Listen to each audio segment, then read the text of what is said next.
You're listening to the Rainmaking Podcast, hosted by high-stakes headhunter, author, and professional speaker, Scott Love. You're listening to the Rainmaking Podcast, and my name is Scott Love. Thanks for joining me on the show. I'm excited about this guest and this episode today because of the potential it's going to give you in helping you get more referrals. Isn't that what every professional services provider wants more of? Our guest is Stacey Brown Randall. She's been a guest on the show before. She's an expert in the area of helping professionals get more referrals, and we're digging into her book, The Referable Client Experience, a proven method to generate referrals without asking. So we've had almost 300 guests on this show. Half of them are authors. I've read all of their books literally because I want to be ready to dig into these for you so that this is a useful experience for you. And her book, I would say it's in the top 1%. This is a book you need to get and you need to study it because there's so much in that. I hope that you connect with Stacey. Go to the show notes. You'll be able to order the book directly from there, as well as connect with her and learn more about her. This is going to be a useful episode for you. And if you get a chance, go to Apple Podcasts or wherever you listen to the show and give us a nice 5-star review and mention Stacey by name if you get something from this. I know she'd appreciate that. This podcast, as always, is sponsored by SharePoint Legal Insights, formerly known as Leopard Solutions, turning legal intelligence into opportunity. It's also sponsored by the Rainmaking magazine for intellectually driven professionals who are also results focused and want to grow their book of business. Visit therainmakingmagazine.com to chart your course to greater rainmaking success. Thanks for listening, and I hope you get a lot out of today's show. Hey, this is Scott Love with the Rainmaking Podcast. I'm really excited about this show today. We've got a repeat guest. Stacey Brown Randall is with us again. Even to this day, people talk about her previous interview I did with her before. So I'm going to put that link in the show notes. But the topic for today is the Referable Client Experience with Stacey Brown Randall. Stacey, thank you for joining me on the show again. Scott, thanks so much for having me back. I really appreciate it. That's right. And with your book, I've read your book. I've marked it up. I had audibly said the word wow at least once or twice in reading this, because I think you talk about something that nobody really talks about. Our show, we've had almost 300 guests. Half of them are authors. I've read all their books. Your book is in the top 1%. And I think you nailed it when you talk about CX, the client experience. And so let's kind of talk about that. What's the definition of the client experience? And then we'll go to how we can get what we want, which are more referrals from that. Yeah. So the client experience, this is interesting. When I first started writing this book, I'm embarrassed to say 5 years ago, it took that long. I used COVID as a really long excuse to not finish it and get it published. This book should have been out in 2022 and it wasn't. It's now out in 2025. But it was interesting because obviously the earlier chapters I had written back in 2019, 2020, and there wasn't a lot of research and there wasn't a lot of definitive answers on how do we define client experience. Most organizations or marketing companies, they had their own definitions and there were just multiple definitions. In the last 5 years, everyone's kind of settled in on, and it's the definition I've always used with my clients over the last 12 years I've been doing this, about what client experience is. And I would say if you go Google client experience today, this is probably the main definition you'll hear. But 5 years ago, this was not the case. But the main definition that people use today that I've been using that I believe really encapsulates what our client experience is, it's how your clients feel when they're doing business with you. And a feeling, right, those emotions, that's a lot of things. Most people feel like, oh, it's me doing great work. That is not your client experience. That is part of your client experience. Right? I have a lot of people say, oh yeah, when people have a problem, we have somebody on our team that takes care of that, like customer service is our client experience. I'm like, no, that's a part of your client experience. It is like the whole umbrella of how your clients feel. And most people focus on the work they do, the results they give, the transformation they help their clients drive. And it's more than that. It's not just the work you do, it's also the relationship you build, because that's where those feelings and emotions really lie. Yeah. And that's what you have to be paying attention to. Yeah, that's right. And what I like about your book, how you articulate that, and this book is a must read for any professional services provider, especially if you've been doing it for a while. because it causes you to look at what you actually do all day and the different types of touch points. You categorize those into different segments. I mean, you break it down in a wonderful, simple way.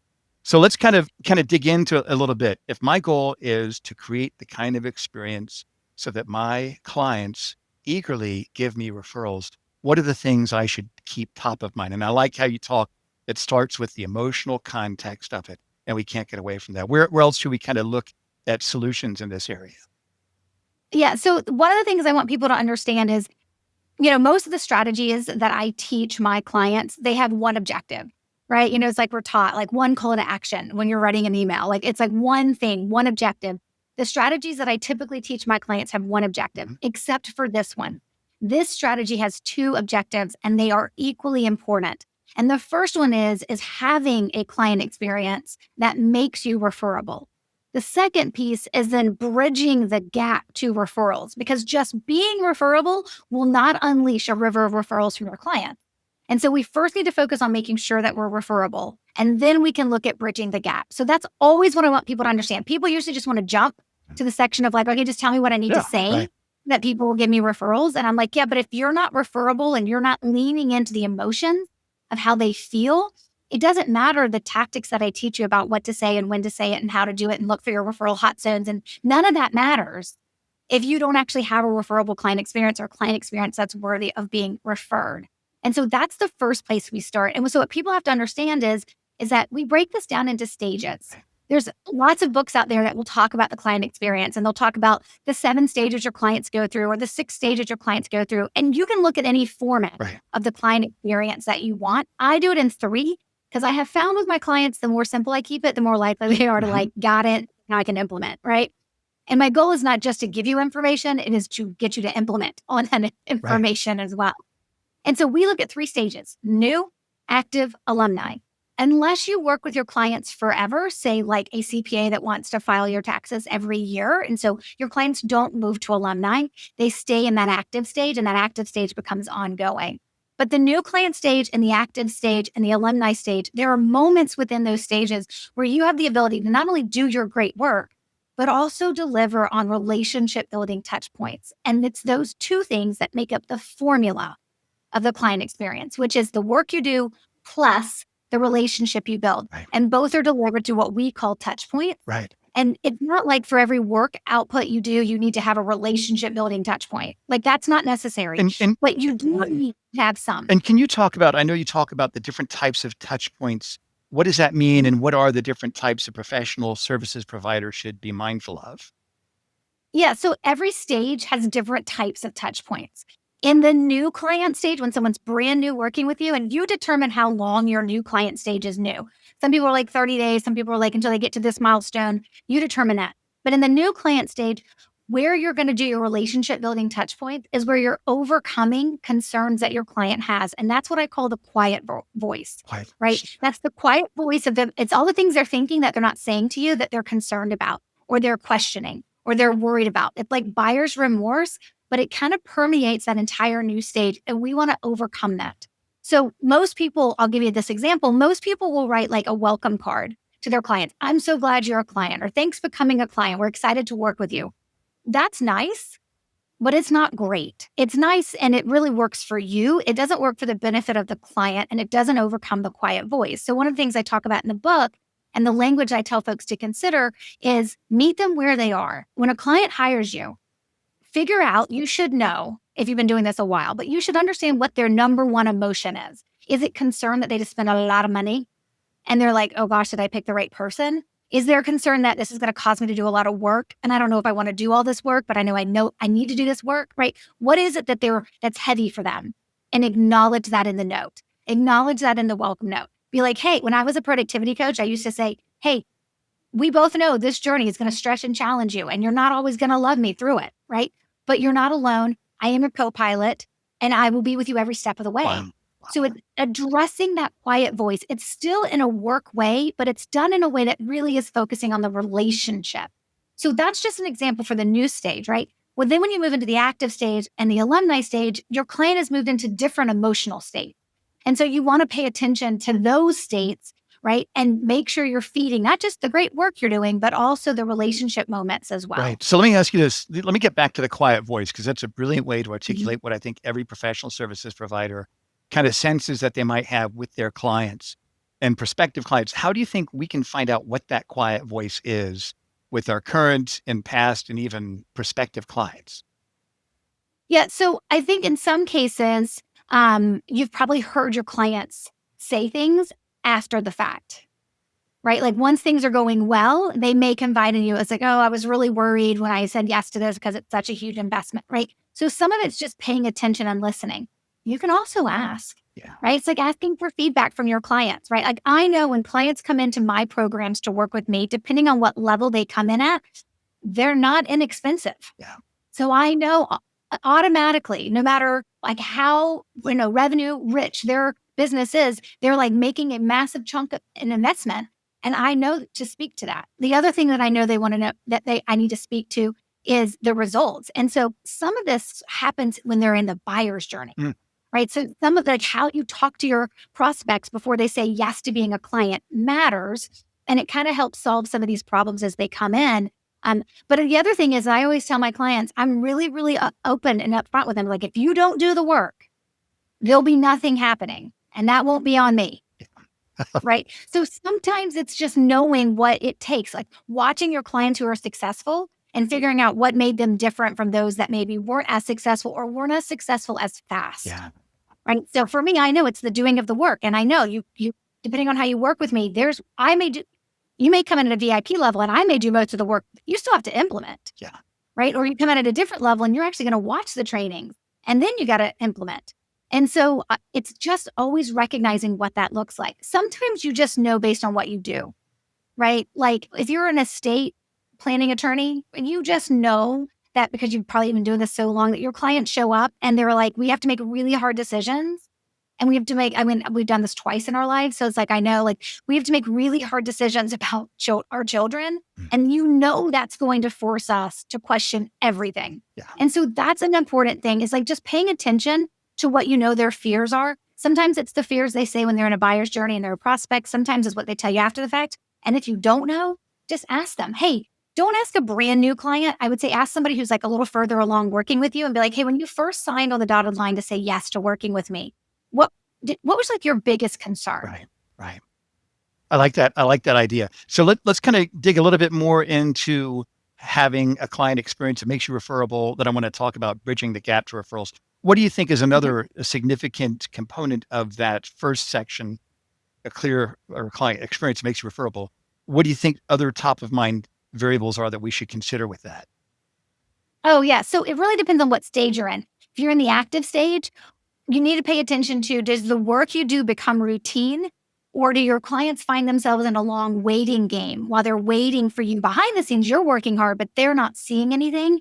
Is making sure you have a relationship, one or two relationship touch points infused in that long waiting game. And so just understanding and recognizing, like, if you put yourself in your client's shoes, what exactly does it feel like to work with you? And paying attention to that. And, some things you'll tweak over time. You won't nail it all in the very beginning, but like just putting things in place.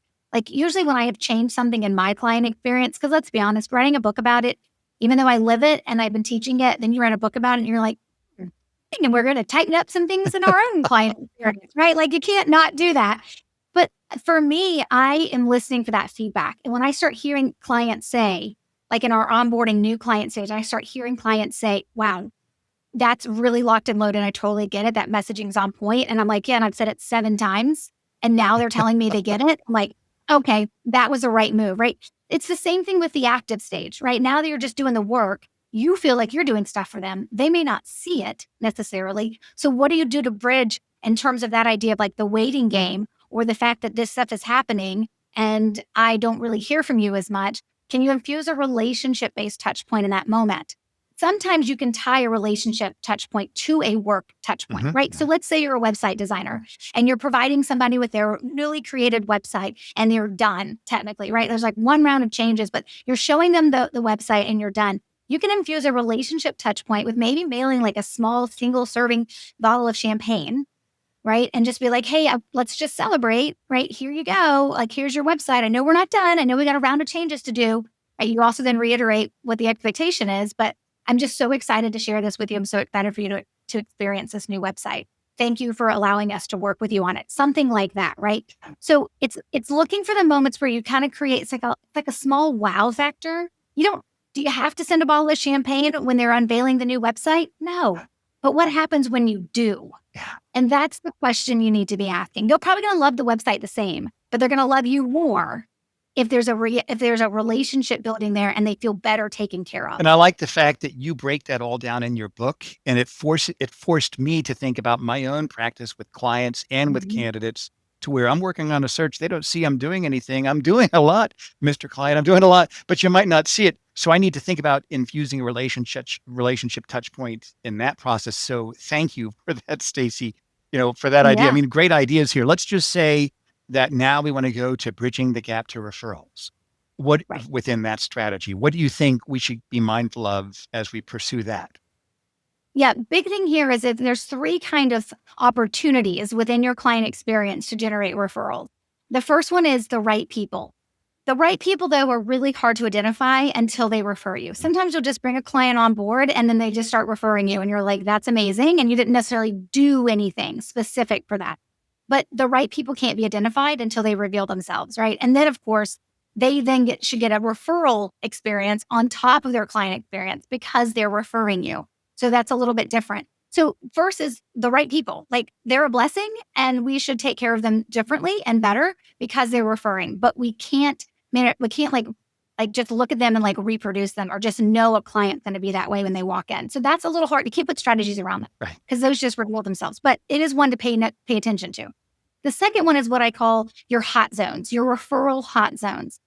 And it's really important for you to understand, if you're receiving referrals from your clients, understanding when that client is giving you those referrals based on their stage in your client experience. Do you get most of your referrals when a client is more new? Or are you getting them when the work is done and they're at the alumni stage? Yeah. Right. So it's understanding, like, do we have hot zones? Do we even know what our hot zones are? And, in the book, we map out exactly like 3 different ways to identify your hot zones based on if you want, like, I'm not going to do a lot of work, so give me the easy one, versus I'm going to dig in deep for this and show me how to be a master at really understanding my referral hot zones. And then the third one is the right moments.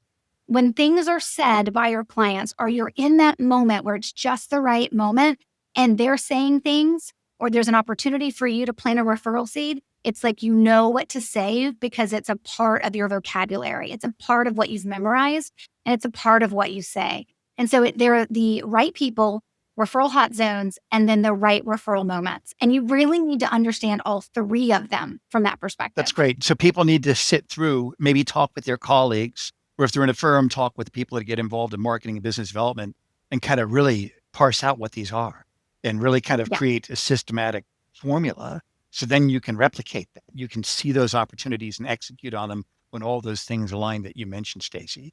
I think that's a brilliant way to explain it. Tell me about someone that you've worked with. You don't have to mention their name, of course, but maybe a professional services provider that really wanted to set a goal to get referrals. That's the goal. They became referable with their clients. What were the things that you saw they needed to do? What actions did they take? And what were the results with that, Stacey? Yeah, the big thing that I see when people feel like they get the feedback from their clients that they've really hit the nail on the head, and then they're starting to see referrals come in, is really when they show up in a way that their clients don't expect. Your ability for your clients to say, after working with you or while working with you, is, wow, I just didn't expect that from Scott, my recruiter, right? Wow, I just didn't expect that from Catherine, my attorney. Wow, I just didn't expect that from Bob, my CPA, whatever it is. When you get your client to a point where they're like, whoa, wow, that's different, you've just landed in a different place of their psyche and of their memory runway. Like, you've just landed in a different place, and they're going to see different opportunities, and you've already built that desire for referrals to happen. So most of the time, what I find with my clients is when they add in some of those relationship building touch points, and they trust the process, just let it run as a repeatable process. It doesn't have to, You don't have to get a feedback or a referral from the very first time you do it. Like, that's not how it's going to work.